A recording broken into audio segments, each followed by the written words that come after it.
Come to order on the work session where it's about 10 past 2 and it's on AO 21912, the CBD tax incentives or tax incentives for the downtown business district. As Mr. Trainee reminded me last time, we'll identify who's present. Dick Trainee is on my fourth son bar. Suzanne Grant. Eric Croft. Chris Schutte from the Office of Economic Community Development. Becky Wynn Pearson, Municipal Attorney. Fred Dyson. Gretchen Winhoff. And we have numerous people in the public, either for the last one or for this one. Mr. Schutte, it's somewhat your party. Do you have a PowerPoint presentation for us? I do not. I had a request from an assembly member to have a pretty picture on the screen. Okay, we have a pretty picture on the screen. For the record and the tape, we have a pretty picture on the screen. Was this for proposed amendments, for a relook at it? We did not schedule this work session. Okay. Well, tell me why 12 years is the right number.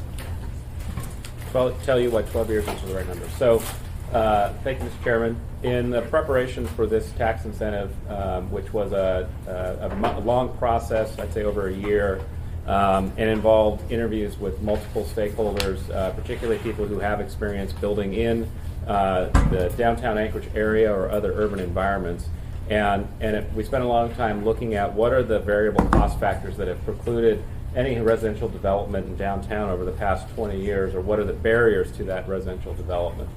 And in looking at the cost factors that go into economic pro formas of development opportunities, there were a couple of flags that jumped out right away that show why downtown has been operating at a disadvantage for a long time. And the first, and we did this in our original presentation, the first is primarily the cost of land in CBD boundaries. The cost is significantly higher than it is in other parts of town. Additionally, we have some seismic concerns with many portions of the CBD area, and with those seismic concerns come increased engineering and construction costs that typically make those projects even more costly. So when you ask the people who do the thing that we're trying to get people to do, they said that ultimately 12 years was a number that worked that worked best for them. And it was a number that we tried different variations of over the iterations of this ordinance. 12 is what we settled on. Is it, coming to questions, haven't we had a dearth, a lack of major residential developments all through town? That is, it's not a uniquely downtown problem. I wouldn't say we've had a dearth. Last year alone, there were about 412 or 413 residential units that came online. What I would say is we have been operating under the estimated demand for the Anchorage Bowl. We are supposed to be producing about 900 units a year to keep up with anticipated population growth over the next 20 years. Population growth, I think, though, has slowed, and that number is extremely high and has been unattainable. But residential development continues across the bowl. Downtown Anchorage has certainly been a blank spot, though, in that regard. Why not do it area-wide? Why not do what? The tax exemption Anchorage-wide rather than just downtown. Certainly. I have Mr. Constant, Ms. Rivera, Ms. Weddleton, anything, and Mr. Trainee.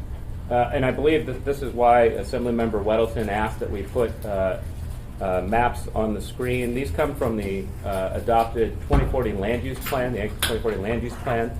And in that land use plan, the community identified a number of areas across the bowl that have historically seen disinvestment.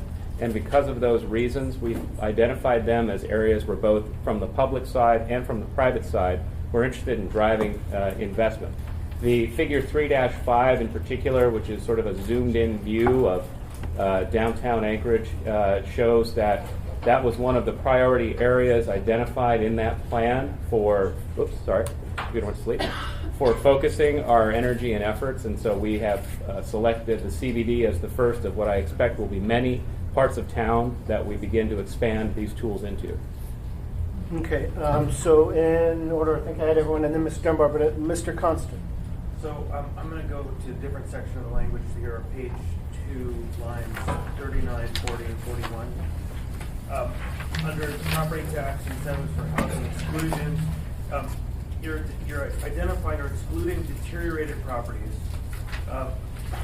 Shouldn't it be deteriorated properties already identified for abatement for some benefit? That's the first question. And the second question is, do you really mean filed on line 40, or do you mean granted? Do you want to take that? Sure, I can talk about it. We talked about that through the chair. We went through this very carefully to try and align this language with the language that's used in 1235.005 and 1235.0040. So deteriorated property becomes identified at the, it only is deteriorated property if it has gone through the application process and been granted that designation by this body. In contrast, economic development property is defined slightly differently, and so there we tied it to the application being filed with the CFO's office. And the goal there with that language is to make clear that you have to pick an exemption. Basically, you don't get multiple exemptions. So if you are pursuing the economic development exemption, or if you've been deemed a deteriorated property and are effectively receiving that exemption, you don't also get this exemption. But what if you filed and been denied? And so there's a whole class of properties that might fall outside just because the determination of the CFO is the but-for test was not met. This is going to happen anyway, so no. But under this area, you're allowing it, and so shouldn't it be granted as opposed to filed? I mean, really, that's a subtle change, but it's an important difference. Just a clarification, she's talking about the economic development portion. That's the one where there's no affirmative action taken by this body to act on economic development property except for to approve the abatement. However, deteriorated property tax abatement requires a two-step process. The step one is this body adopting and approving lines on a map that say this area is deteriorated. And step two is, should an application or an applicant be successful, the assembly approving or adopting the terms of that tax abatement. But under the economic development, I'll just quickly end on this, that the word filed is the first step. It's when you finally access the thing that is when you actually have the benefit you're trying to exclude from. Again, I can imagine there are certain scenarios where someone files something but it never gets approved. And then they're boxed out, it looks like, by the read of this because they have filed. Well, again, this is specific, that clause is specific to the economic development property section of 1235, AMC 1235. And in that process, the economic development incentive is only available for a very specific class of property or projects, none of which are residential, by the way. And so it's specific to someone affirmatively filing an application saying, I would like to do this, I would like to apply for this 5-year tax abatement eligible under the economic development property portion. Separately from that, there is the question of the deteriorated properties, and that's a two-stepper. Yeah. And so the question has been asked, if a property or if an area is designated as deteriorated already, why shouldn't they be able to apply for the residential property tax incentive? And if I hear you correctly, you're saying, what if they file but were denied by the CFO? In that case, what they could do, we talked about this earlier, is they could approach the assembly about de-designating the area. It would no longer be a deteriorated property, and now they would be free and clear to apply for the 12-year abatement under the residential exemption. If I might add, I think you're saying, if I'm hearing you correctly, you're saying, because the economic development property, you could file and then not receive. You're saying, I think what you're asking, and I don't think we would have an issue with a minor amendment that says for which an application has been filed and not denied. Because I think we want to trigger it by the filing, because the idea is like you're not shopping around. You pick one or the other. And so if you file and it has not been denied, then you're in the category of being ineligible until you decide what you're going to do with that. You could rescind that. You could decide you don't want that exemption. You can pull your application back, ask the application to be deemed no longer. Yeah, not denied or withdrawn or something. For which okay. we can figure out where like an active application is under consideration Once we or got it something. together, I think that was a good catch. Yeah. Mr. Rivera, and we're just going down the line because I think everybody, Mr. France, you want in? Everyone else is? Sure. Mr. Rivera. Thank you, Mr. Chair. Thank you for putting this on the screen. So I see that there, and I can't read it very well right now, but it looks like there are 2 tiers. Oh, thanks. There are 2 tiers for the reinvestment focus areas, one for initial and one for eventually down the line. Could you describe why that distinction was made? Technically, they're initial and candidates. Candidates. Yes. And so the candidates, which, as you described, we will get to eventually, means that there's qualities of those particular areas that make them good and likely candidates for future RFAs for a number of reasons. The way that they're developing or redeveloping some of their relationship to the transportation corridors across town, et cetera. But as far as the greatest bang for your buck, if you will, the 2040 land use plan used a darker shade of purple, and here we are talking about shades, to identify those areas that are most ripe. So these are the bananas we want to eat first. Great. When you look at the initial ones, it looks like there are two of them, two different areas that are grayed in, or excuse me, darker purple. Where are you looking? Am I seeing that wrong? I don't know. In 3.5. In 3.5, yes. Yeah, so there's the downtown area, and then there's one area that's in Spinard Midtown, right? Correct. This ordinance just focuses on the downtown. Correct. Why not include that Spinard Midtown one since it's included in the initial? Well, this is a map identifying the reinvestment focus areas. The reinvestment focus areas are actually, will be, actual code-based designations that will have a completely separate process that they go through for that designation in Title 21. Just because there is a purple blob on the map doesn't mean that it is now an RFA. Sure. We haven't actually stood up the RFAs yet. When we do, the first RFA that we will stand up will be in the Spinard blob there, which looks like a kidney now. And so upon doing that, those areas will become eligible for all of the tools that go into the RFAs, of which this is one. This is designed to be modular so that it can be plugged into future RFAs as they come online. That's Benson and that's Arctic? Yeah? Yeah.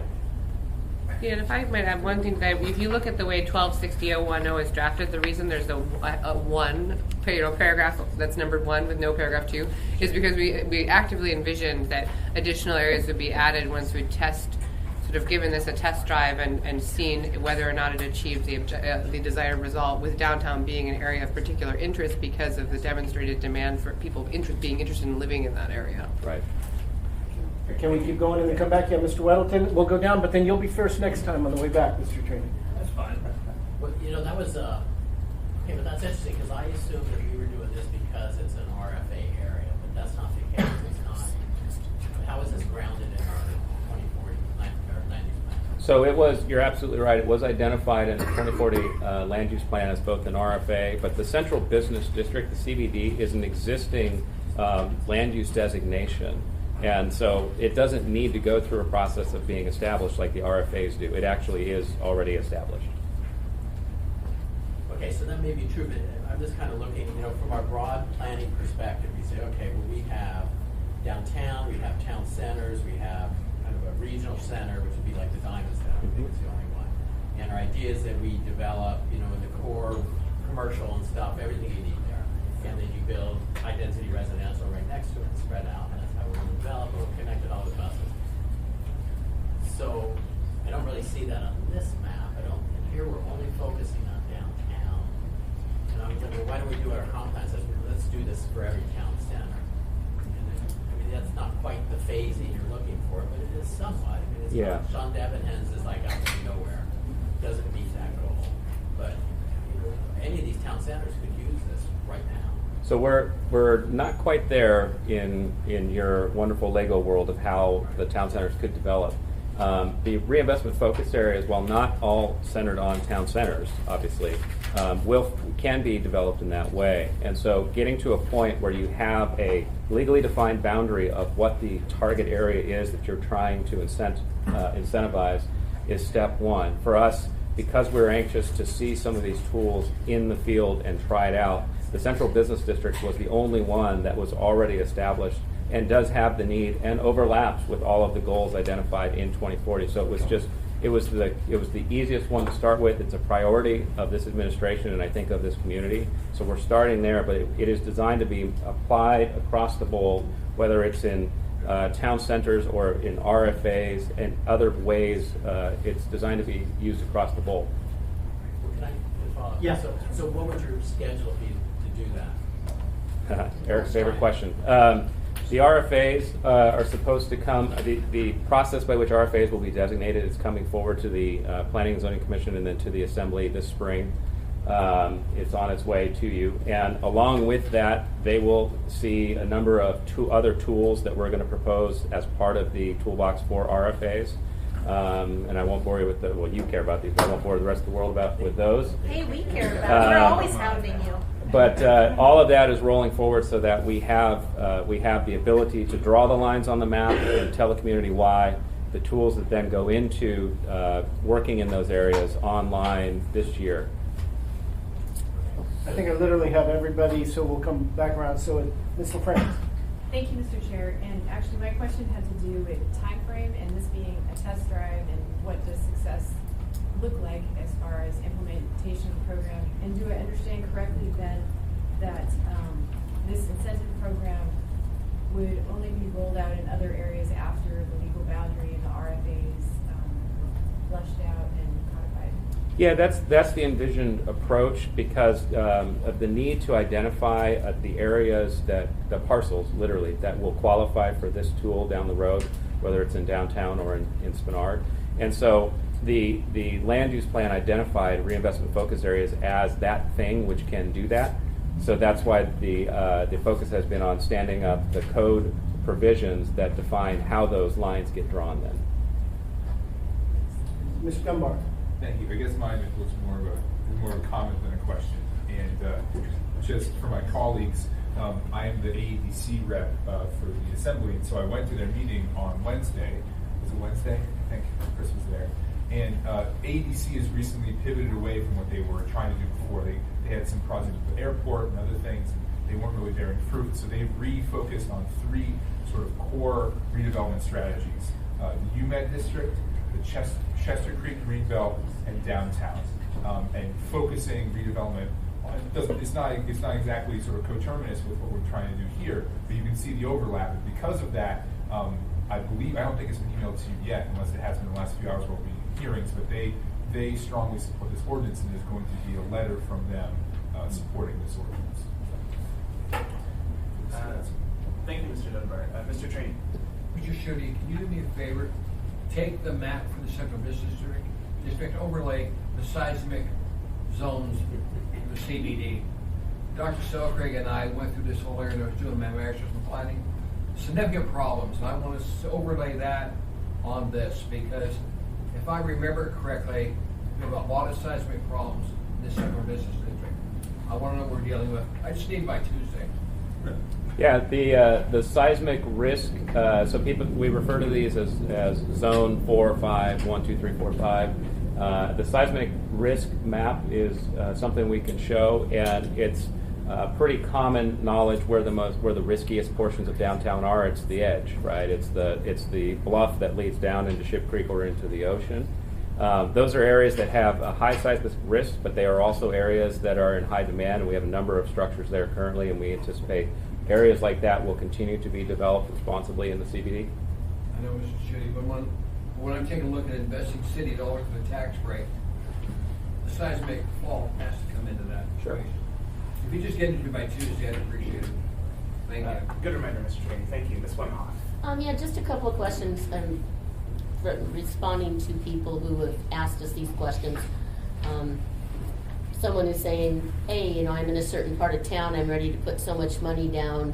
I think that the amount of time for the 10 or 12 years is way too long. Why not 5 years? That was one question. Then I have a follow-up question. Why that time frame? We, in putting together this ordinance, we did spend time with people who are in the development and construction worlds, poring over their numbers, specifically looking at what are the challenges in building in the urban environment and downtown urban environment. It is certainly more costly than building in other parts of town. It has been demonstrated to be. And in order to make the projects, the types of residential projects that we'd like to see develop in the downtown community, it needed to be something that penciled for the people who are going to put millions of dollars on the line. And forward-looking, they came to the conclusion that 12 was the right. And it's not the magic number for every single project. Every single project has different economics, and for some projects, I bet it could be 7 or 8 years. But after the broad, the general surveying that we did of people, 12 seemed to be the sweet spot between what we definitely thought was too great of a time and too little. Okay, thank you. And my follow-up question, I noticed this map kind of stops, it doesn't quite go out to Eagle River. You guys get your own map. Well, I understand that. However, I know we get our own map, but the concept of encouraging development in our area is real. Right now, it's definitely an issue that development's being encouraged, and different rates and sizes and costs of homes, from multifamily to single-family homes. And I know that it's a little bit different because of the nature of the landowner that we're working with most of the time. But is there the same opportunity for those groups if we're encouraging that? If this is an encouragement for people to build in downtown, what are we doing to help out there? Well, I'll be honest, I don't believe there's an RFA identified for the Eagle River area. Okay. That being said, encouraging development across the spectrum, like you said, in Eagle River is a big priority of ours. We're looking at ways that we can help contribute to that by bringing some of our surplus land into production, so that housing developers have access to land in Eagle River, particularly close to many of the amenities of the communities north of Anchorage. So we will continue to work on the tools that we have at our disposal to help encourage development across the bowl and communities north and south. But not necessarily an RFA or something of what we're doing for downtown or suggesting we do for downtown. Okay. Not at this time, but it doesn't rule it out. Okay, thank you. Mr. Dyson. Yeah, thank you. It appears to me that the administration could be more helpful to low-income housing that's been on the books out there for quite a while. Back to this, amongst the many things I agree with Mr. Conson on, is that first area that's been picked here. And I believe Mr. Conson said there hasn't been a new business move in there for how long?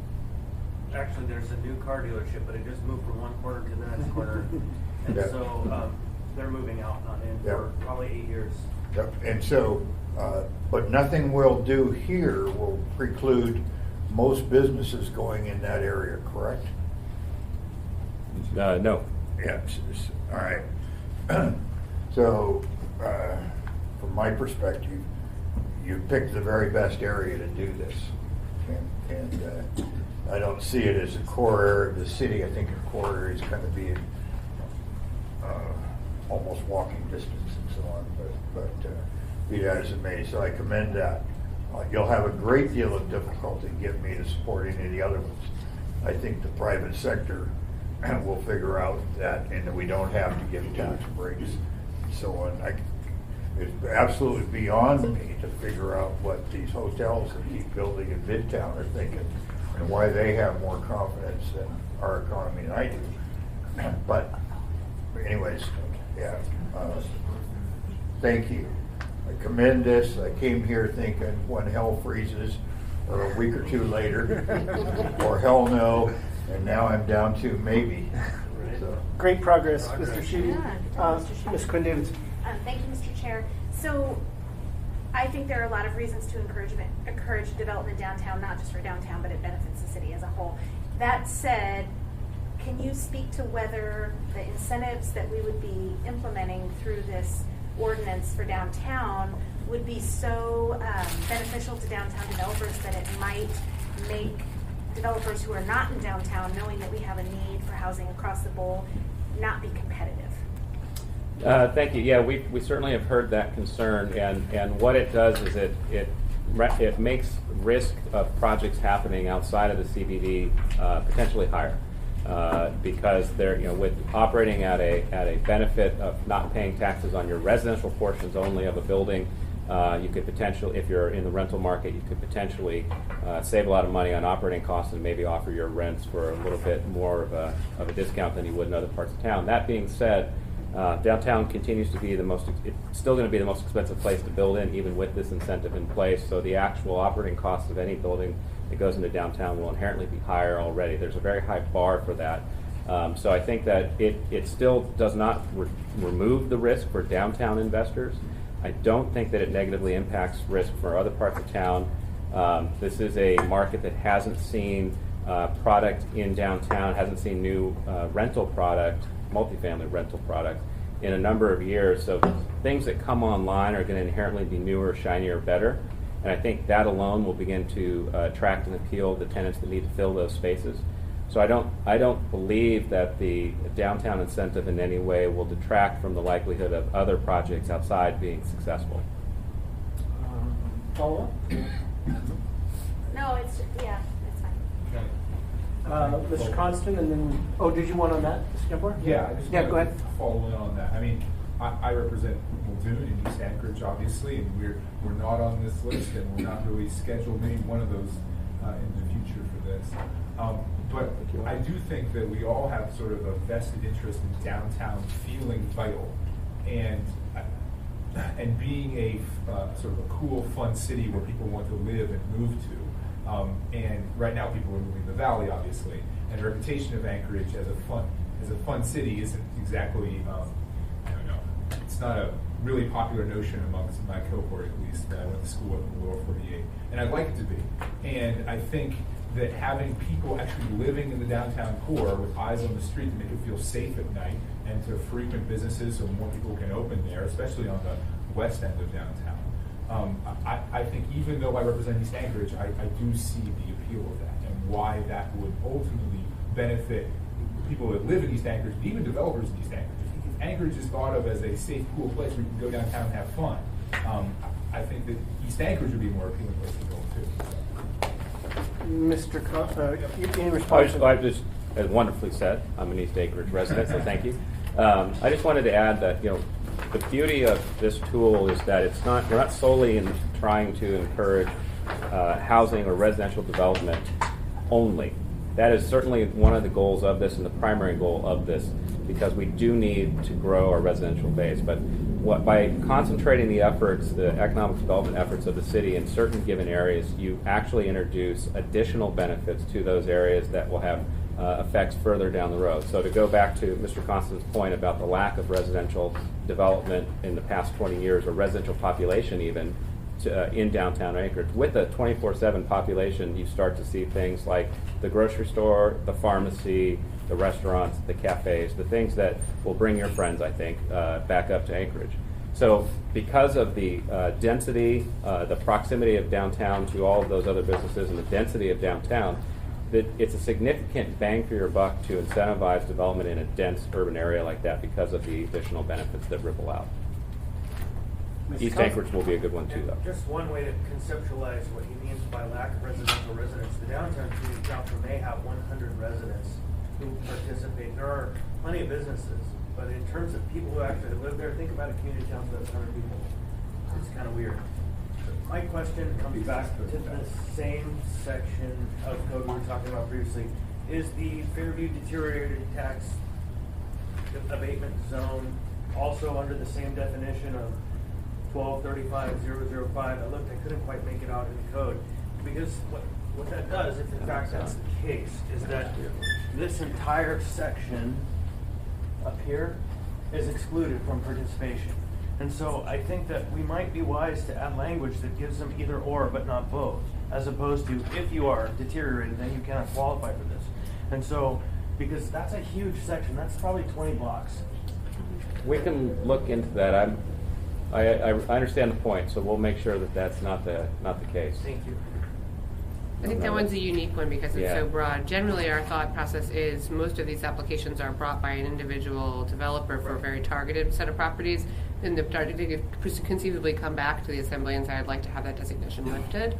And then you could then sort of effectively elect to have that designation lifted and move forward. But you're right that the Fairview one is unique, and we'll double check whether or not that is falls in the same category. Without this abatement, they're already, no one has used it in 7 years. And the reason why comes back to the reason why this whole ordinance is a good idea. And that's the 12 years. 10 years is not quite enough to make it economic for someone to go to the bank and say, look, I have this additional revenue that would otherwise be paid in taxes that can support this development. The 12 years, that 2 years is really enough to get them over the hump relative to the 10, which no one has availed themselves of. I don't know what we, that's Yeah, a- Mr. Dunbar. Administration that created that zone. Anybody else from any administration who want to talk? I don't want to derail your hearing. But Well, we had scheduled it for half an hour, and so we're getting. I thought we were doing a full hour. Pardon? We have one more. Okay, I I thought we were sitting for now. Well, we've got to get confirmation here. Those are usually pretty quick, though, so I let it go over. But we should wrap it up. Any public testimony? Any member of the public would like to testify? I had really 2 or 3 items to chat about. I'll try and keep it real. Tell us all who you are. Tim Potter with Yes, Al. you are. And Mr. Constant hit one of the points that I wanted to bring up today. And I understand the city attorney's position. Well, they could go back to the assembly and withdraw from that previous thing. Does it have to be that hard? Can you just pick and commit the property this way or that way, even if there is something recorded against the property? Because you never know what the assembly's going to do, because it changes over time. The administration is always a Record reflected pointed at Mr. Train. I did. I pointed that to you. I don't change. He'll come back. So I think it would be easier, and I also, looking at the magnitude of the dollar challenges for development downtown, the way I read this is that if you have even applied for being a designated deteriorated area, and that is denied by the assembly, then you wouldn't have the benefit of trying to do this with residential. We're going to fix that. Mr. Constant brought it up, and I think there's going to be something addressed. That needs to be addressed. The second one is on the definition. Definition number 3 having to do with exclusions and what's included. There's a straight out undeniable exclusion of motels and hotels. And then there's a semicolon, and I'm not an attorney, so I'm going to ask the municipal attorney or Mr. Gates. But what that semicolon means to the rest of the statement. You're out of time, Mr. Potter, but yeah, what's the answer to that question? Much of the country has hotels back east, Midwest, that have hotels that people live in that are permanent residence basically for 10 or 20 years or more. And I think you're moving. Let him answer the question. You never recognize it when I say you're out of time. Do you have a quick answer to that question? I can say that the intent of that semicolon is to make clear that it is not a list. That is a separation between this statement about things that are not used as transit accommodations, and it's a further caveat to what is included in the definition. I think if we were more comfortable with a period, we could potentially make that line in it. What I'm really concerned about. No more. We can get back to semicolon and period later. We're already 10 minutes over. Mr. Haberman, did you want to say something? All I'm going to say is when you saw Haberman, I was present at this part of the meeting. He was present, he was here. If you'll get back to the assembly on the impact I of think we that. could do it as a period. Period, right? And it would be like the term. What page is it, Mr. Potter? 6 of 8. 6, thank you. But I feel like the intent of this. It's actually. Do we need to adjourn it, Lisa, and come on the other? They're scheduled Yeah. differently. We'll adjourn this work session.